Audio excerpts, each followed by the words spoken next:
una gran bailarina. Y bueno, amiga, también estamos muy emocionados porque tenemos estas oportunidades que se dan cada tanto de coincidir en fechas y en todo, en tener una compañía de teatro tan prestigiosa que está cumpliendo 25 años y que viene a un lugar tan prestigioso como el Galpón con sus 75 años. Hoy hablábamos de eso. Pero te voy a dar todo para ti, porque es el mundo del teatro. Y aparte, ¿qué obra? Aparte, una compañía también que está muy comprometida con lo que sucede en el mundo. Capaz que muchos ya la conocen, porque es la tercera vez que vienen a Uruguay con la tercera obra. El año pasado estuvieron con Moria, que era una obra sobre un campamento de refugiados en una isla griega. Bueno, este año vienen con un tema súper actual e histórico, lamentablemente, que tiene que ver, bueno, con las guerras, con los conflictos. La obra se llama Protocolo del Quebranto y, bueno, y se basaron todo en una investigación donde fueron a Ucrania a hablar, bueno, con las víctimas de esta guerra, ¿no? Familiares de muertos, gente que perdió partes de su cuerpo en la guerra, cómo quedan, cuáles son las consecuencias de las guerras. Así que ya me parece que nos mudamos de escenografía y presentamos a Mario Vega, que es su director, y a Marta Viera, que es una de las actrices de la obra. Los recibimos con un fuerte aplauso.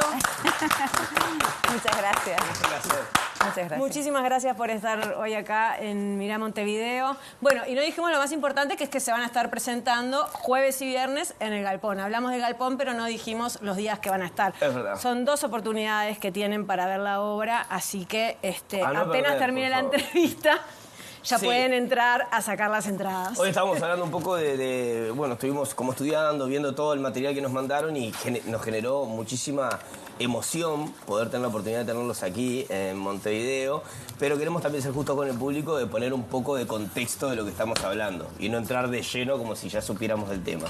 Así que si les parece, primero, muchas gracias por estar aquí, y segundo, si nos cuentan de qué va Protocolo del Quebranto. Bueno, Protocolo del Quebranto fundamentalmente habla de la guerra, ¿no? Son 3 personajes que se encuentran en un espacio bélico. Uno de ellos es un vendedor de municiones, un traficante de armas, por decirlo de alguna manera, que transita entre las lindes de las fronteras buscándose la vida, como tantas personas en un ambiente bélico. Y va con él una joven que encuentra cuando ella es huérfana pequeña, y ellos dos generan como una especie de familia, una relación amor-odio, amo-esclava, un poco extraña. Y en ese mundo en el que ellos viven, que es la carreta con la que ellos se mueven, que llaman Osel. Y un día aparece en ese espacio de ellos, en ese perímetro, un fotoperiodista herido por una mina, y entonces es el externo que llega a ese mundo de guerra, a esa realidad y esa normalidad que tienen ellos en ese espacio terrible. Y es el ente extraño que ve desde fuera todo y que también empieza a participar, pues, de su realidad. Excelente. Por decirlo de alguna manera. Bien, sí. Ya iremos desmenuzando un poco más. Mario, y fue a ti que se te ocurrió la idea de que querías hablar de este tema, porque aparte también viajaste a Ucrania en medio de la guerra y hiciste entrevistas a distintas personas que la vivieron de distintas maneras y que viven consecuencias tremendas. ¿Cómo se te ocurrió y por qué? Para nosotros, en primer lugar, muchísimas gracias por invitarnos. Estamos felices. Muchas gracias. Cuando nosotros habíamos hecho en 2015 un espectáculo que se llamaba Me llamo Suleimán, que es un espectáculo sobre las migraciones de un niño que desde Bandiagar, un pequeño pueblo de Mali, hace todo el recorrido hasta llegar a la frontera con Ceuta y Melilla, es devuelto, deportado, hasta que llega a Canarias en patera, y contamos la migración, ¿no? El ejercicio de la migración. No sé si dijimos que la compañía de ellos es de Canarias. Exactamente. Sí, ahí está. Que eso es importante, que yo creo que eso es importante, porque siendo casi hermanos, tiene que ir todo el mundo al teatro, ¿no? Por favor. Totalmente. Entonces, contamos la historia de Suleimán.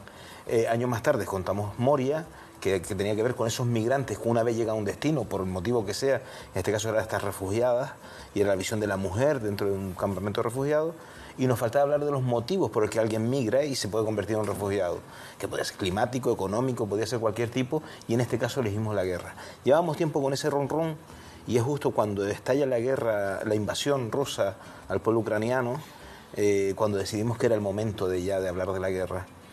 De hablar de la guerra en su concepto en general. Entonces, para ello nos desplazamos en el primer aniversario de la guerra, pues Nicolás Castellano, que es un periodista del Grupo Prisa en España, que es un especializado en movimientos migratorios, en guerras y en grandes desastres humanitarios, y Ana Suriñá, que es una videofotógrafa, que es impresionante, que tiene un trabajo brutal.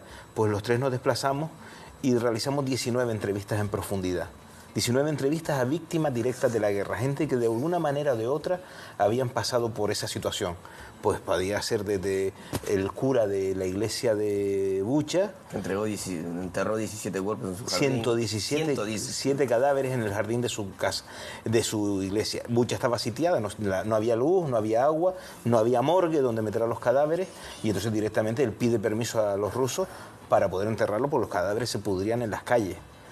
Desde el caso de un señor que tuvo que recoger el cadáver de su hijo y llevarlo a su jardín de su casa y enterrarlo en su casa para después desenterrarlo él mismo con sus propias manos cuando llegaron los forenses franceses.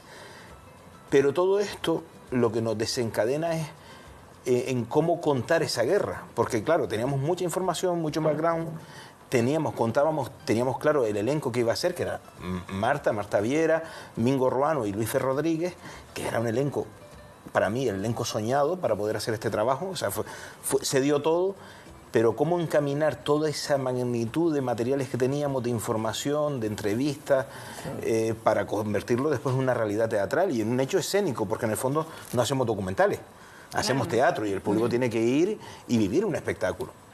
Pues entonces iniciamos el proceso con el trabajo de traducción e interpretación de las entrevistas. Los actores, las actrices, interpretaban directamente lo que habían visto, lo que veíamos, jugábamos con eso y empezamos a plantear.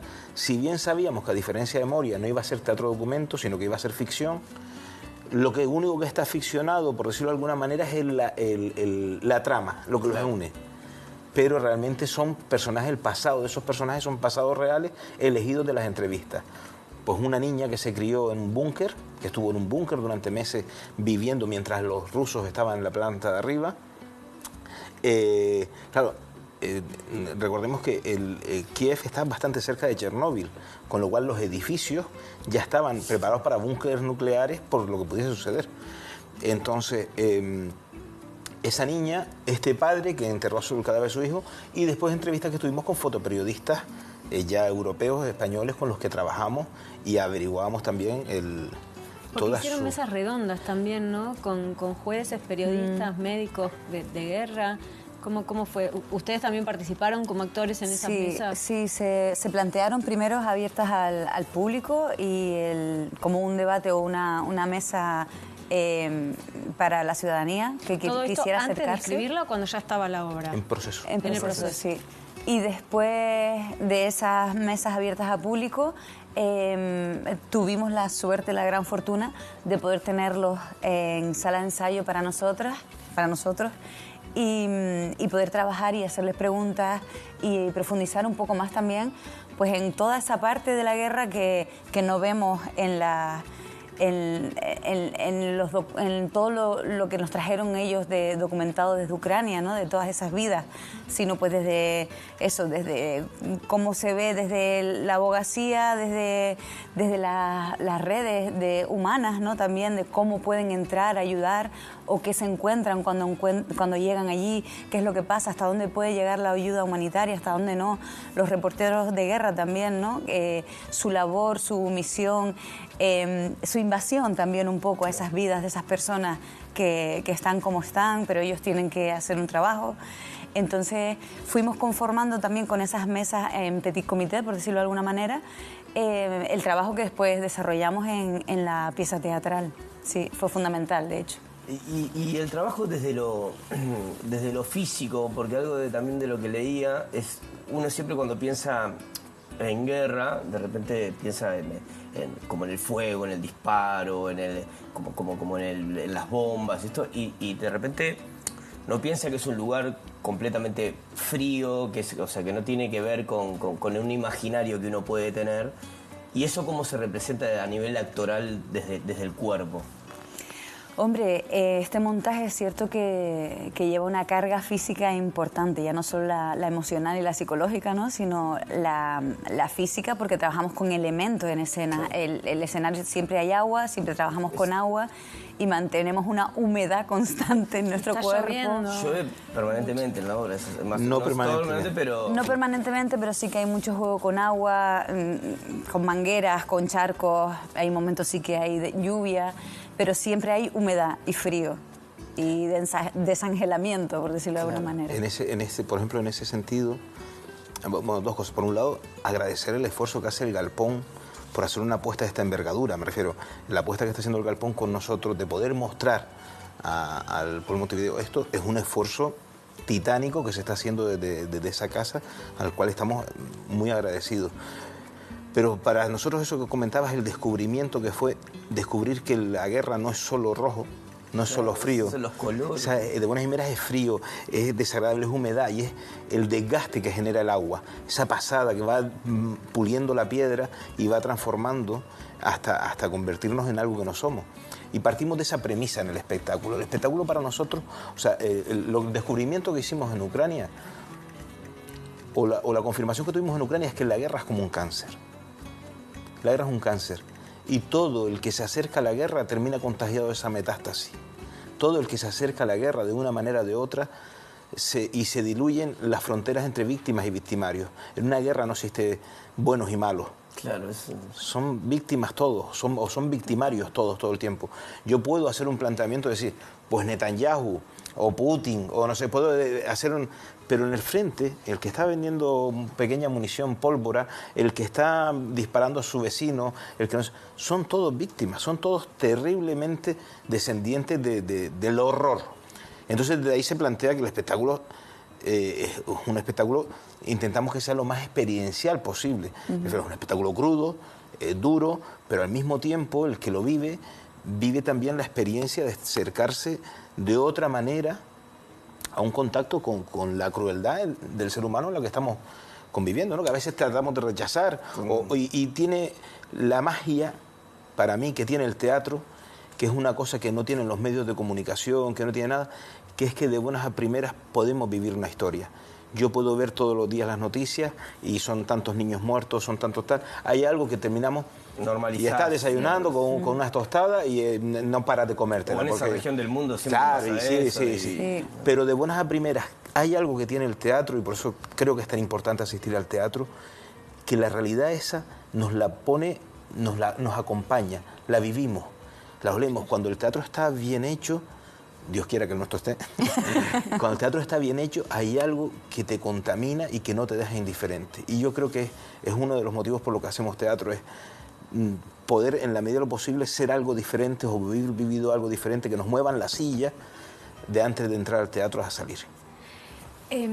Recién estábamos hablando, ¿no?, de eso, de que al final todos son víctimas de un lado y del otro, ¿no? Están los soldados de cada país que en realidad están cumpliendo órdenes, quizá tienen mucho más en común con alguien con el que se enfrentan que con el vecino de al lado de su casa, o sea, es así.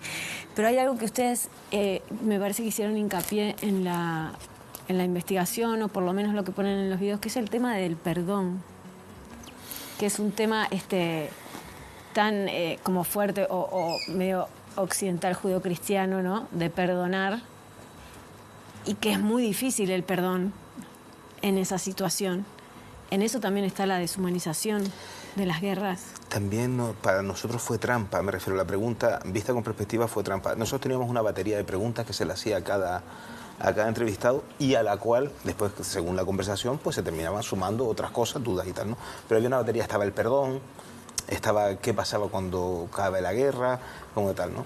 Y fue muy curioso el perdón, porque todo el mundo lo vivía de una manera diferente, ¿no? Entonces, para mí lo más simbólico es cuando yo le pregunto al cura de Bucha, al sacerdote, le digo, bueno, usted como sacerdote entiendo que el perdón. y se queda un rato así pensando y dice, yo soy sacerdote pero soy humano, que perdone Dios.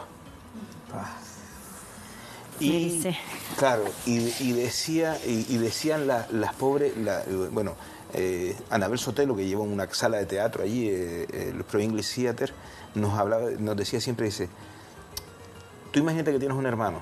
Claro, porque nos olvidamos que el pueblo ruso y el pueblo ucraniano eran hermanos hasta el otro día, o sea, no eran vecinos, eran hermanos. Tú imagínate que tienes un hermano y tu hermano te hace algo muy, muy grave. ¿Tú lo perdonarías? Lo puedo llegar a perdonar. Otra cosa es volver a confiar. Porque además, la pregunta es muy trampa porque no lo hacemos una vez pasada la guerra. Lo hacemos en mitad de la guerra, cuando todavía están sus vecinos muriendo, la pianista, su pareja murió 6 meses antes. Y después la otra pregunta que sí, y que era muy importante, que era la de ¿qué harías si Rusia gana la guerra, ¿no? El 100%, o sea, de verdad parecía que estaba estudiado, el 100% decía, no te puedo responder esa pregunta porque es imposible que Rusia gane la guerra. Claro, o sea, yo le decía, vale, no va a ganar, yo estoy contigo, no va a ganar. Y si gana, claro. y si gana, no existe la posibilidad. Y creo que creo que eso es otro canto de la supervivencia, y creo que es otro canto de Nadia, también sobre el tema de vivir, sobrevivir a los traumas, que hay algo que si uno deja de confiar en que existe la posibilidad de ganar, ¿para qué te levantas al día siguiente cuando están matando a tus vecinos diariamente? Y nos decía Anabel Sotelo, me dice, podemos perder, me dice, pero Rusia no va a ganar. Me dice, porque la guerra no la gana nadie, la guerra solo la gana la guerra. La muerte solo la gana la muerte, no la gana ningún bando. Dice, pueden derrocar el gobierno y poner un presidente prorruso, pueden invadirnos y tenernos, pueden pasar 1000 cosas. Pero mientras yo esté viva no han ganado la guerra. Yo seré siempre parte de la resistencia. O sea, o aniquilan a todo el pueblo o no ganan la guerra. Y ahora se trata de construir el relato y ahora cada bando construirá su relato, que es el que pasará a la historia. Dentro de 50 años, pues resulta que a lo mejor estaremos estudiando que Rusia salvó a Ucrania de una mala gestión. Los poderosos escribirán la historia, eso seguro. No, nosotros no. Sí. Quería ir un poquito al público también. Están en una gira acá en Latinoamérica y me gustaría saber, ya estuvieron en México, estuvieron en Bolivia. En Bogotá. Bogotá, perdón. Y quería saber cómo si el tema es un tema, digamos, es un tema mundial, no estamos hablando de la guerra, bueno, pero los públicos los reciben igual. ¿Es lo mismo de este lado del mundo que del lado de ustedes? Yo considero y he sentido que sí, que es la misma incomodidad. Es un espectáculo que no es amable con el público, ni con quien se acerca a verlo, ni con nosotros tampoco, claro, con quienes lo hacemos. Entonces es cruel, es duro, es incisivo. Y en general la respuesta del público suele ser esa también, ¿no? Recibirlo desde ahí, desde ese dolor, ese impacto y esa incomodidad también. Algo que, claro, es algo tan universal, ¿no? Como decías, que nos atañe a todos, que al final hay algo muy humano dentro de todos a la hora de recibirlo y pasa por los mismos canales. Cuando llega y supone el mismo tránsito de dolor, de impacto y de shock muchas veces. Lo que sí sentimos es eso, que al público le cuesta responder, claro, una vez termina la obra, le cuesta decir... Aplaudir. ¿Cómo? Sí, que estoy aplaudiendo la guerra, el horror, lo terrible, ¿no? Que es lo que nos están contando. Entonces aplaude la realización. Claro, ¿no? también, ¿no? Y el trabajo y demás, pero sí que hay un shock de cómo coloco yo ahora esto en mi día, en hoy, en que estoy saliendo del teatro con la cabeza y el corazón virado, ¿no? Por decirlo de alguna manera. ¿Qué fue lo que te resultó más difícil? Porque recién dijiste que no es una obra amable con el público ni tampoco amable con ustedes. Entonces, ¿qué fichas te cayeron? No sé si se entiende, es una expresión muy uruguaya. Sí. ¿Qué fuiste descubriendo o entendiendo que te impactó de la esencia del ser humano y cómo te protegiste como actriz? En ese sentido, claro, uno cuando ve de fuera las historias, cuando te cuentan las historias de estas personas,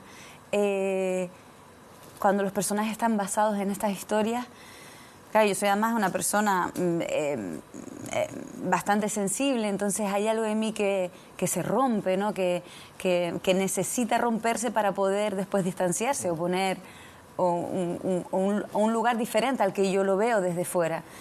Mi descubrimiento fue que además el personaje que yo interpreto, que es Nadia, es una chica que encima tiene una deformación en la cara. Bueno, la pobre le ha pasado... Heroico es mirarse al espejo. Esa frase es sí, imponente. Y además que traspasa lo físico, ¿no? Total.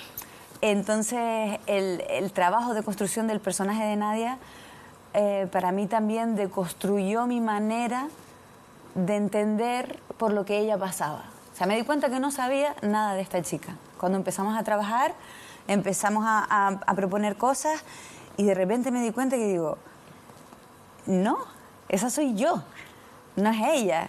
Ella vive en eso desde cuándo, cuán normal es para ella estar en un ambiente así, relacionarse de esta manera con los demás, que la traten así. O sea, cuánto tiene asumido su dolor como para que para ella romperse haya quedado muy atrás, ¿no? Y acaba siendo un caparazón, una carcasa, un escudo de toda ella, hasta su físico en la cara, ¿no?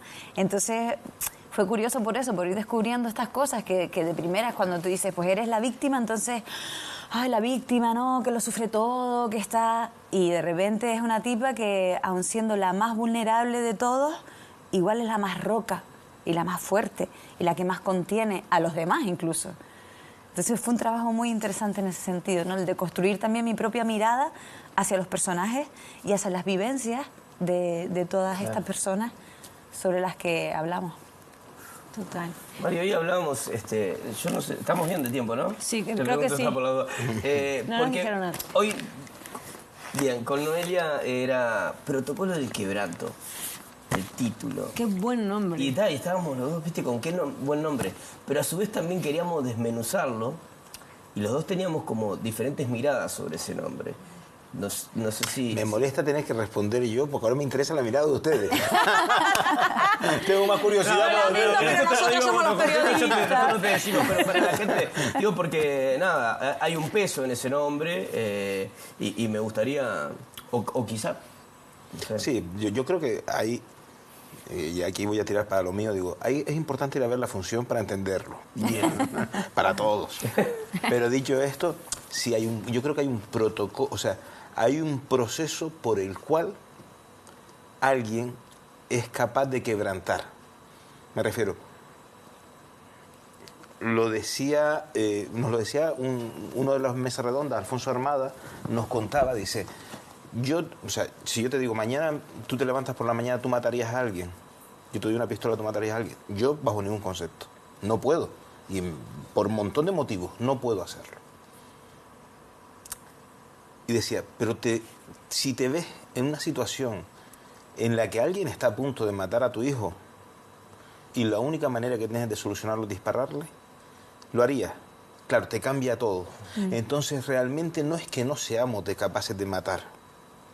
No tenemos el ecosistema propicio.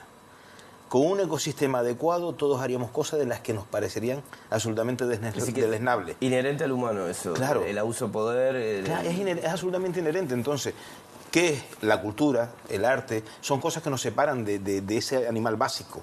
Nosotros debemos ser permeables a un montón de cosas para permitirnos no llegar a ese abuso, a lo terrible que genera las religiones, las economías, que terminan convirtiéndose en guerras, ¿no?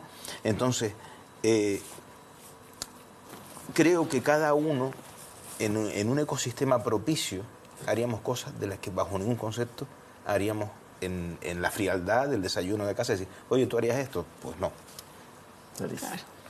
No, ojalá, la frase que decía Alfonso Armada era, ojalá nunca me vea en la necesidad de tomar una decisión. Total.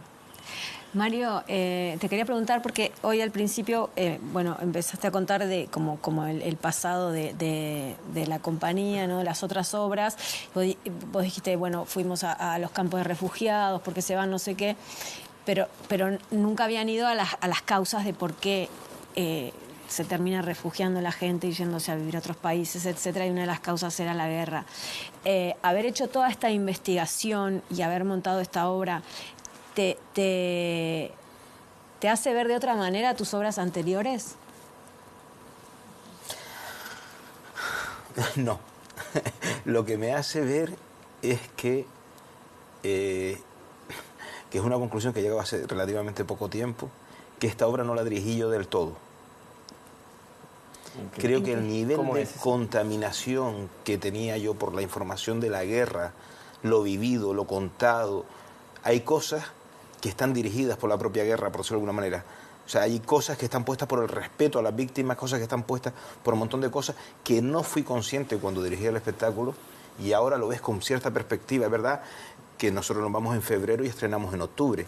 O sea, todo fue reciente. Yo cuento una tontería, ¿no? Que es que nosotros cuando nos vamos a la guerra, a Ucrania, vamos a Polonia, el espacio aéreo está cerrado, vamos a Polonia, Cracovia, en tren, frontera con Ucrania, 12 horas de tren hasta Kiev, estamos los 10 días que estamos allí, regresamos, tratas de ser lo más aséptico posible en las entrevistas, te emocionas y demás, pero mantienes una distancia. Yo no soy periodista, es que no tengo esas herramientas, entonces bueno, más o menos colocas y tal. Volvemos a Cracovia. Yo llego a Cracovia, llegamos al restaurante, cojo una copa de vino y en el primer trago de vino rompo a llorar y me rompo. Y creo que tiene que ver la resaca de ese dolor es parte de la dirección de la obra. Que no quiere decir que la hubiese hecho mejor ni peor, pero hay cosas en las que no me veo, claro, en la propia obra. Por eso te diría, visto con perspectiva, modificaría las obras anteriores. Igual modificaría esta. ¿Sabes? No lo sé. No, esta quede así como estaba para este jueves y este viernes 24 y 25.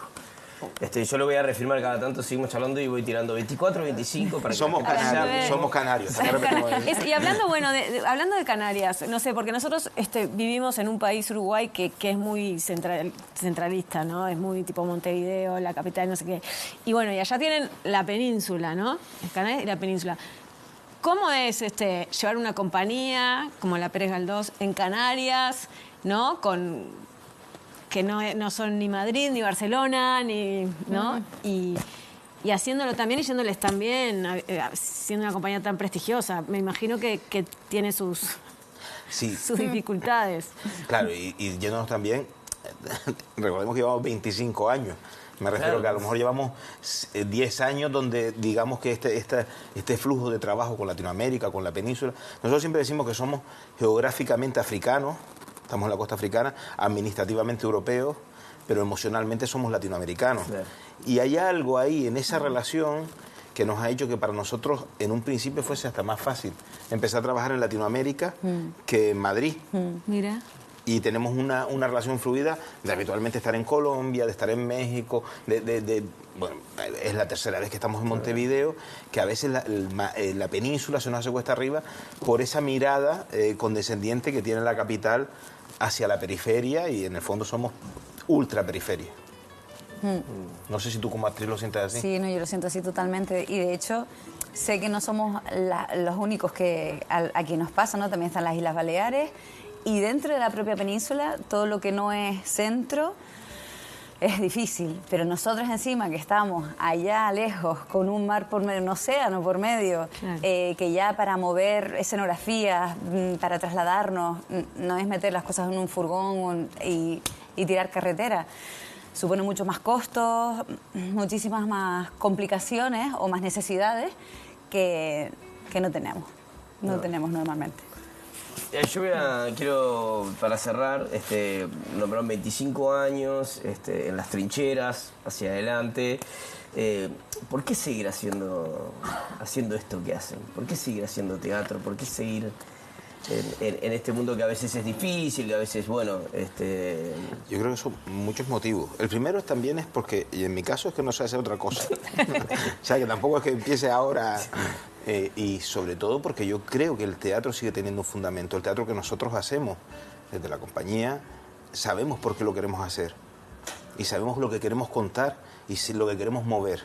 Cada uno sabe, el teatro es diverso, es amplio, hay de todo, ¿no? Nosotros sabemos lo que tenemos nosotros. Para mí siempre me parece que es un lujo tener secuestrado a 300, 400, 500 personas en un patio de butacas durante 1 hora y cuarto. Esa 1 hora y cuarto tienen que pasar cosas, la gente tiene que vivirlo y se tiene que producir la magia esa cosa que tiene el teatro.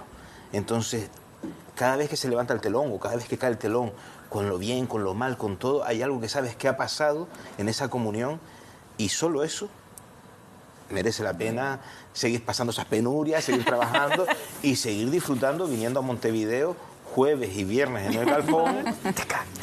A las 21 horas, perfecto. Sí, sí. Muchísimas gracias por haber estado hoy acá, de verdad. No, muchísimas gracias a ustedes. Gran un placer. Un placer. Divino. Muchas gracias. Bueno, quedó más que claro, ¿no? Cuando son, realmente nosotros tuvimos la oportunidad, vos vas el jueves, yo voy el viernes, no se pierdan, por favor, es el momento de ver esta hermosa obra.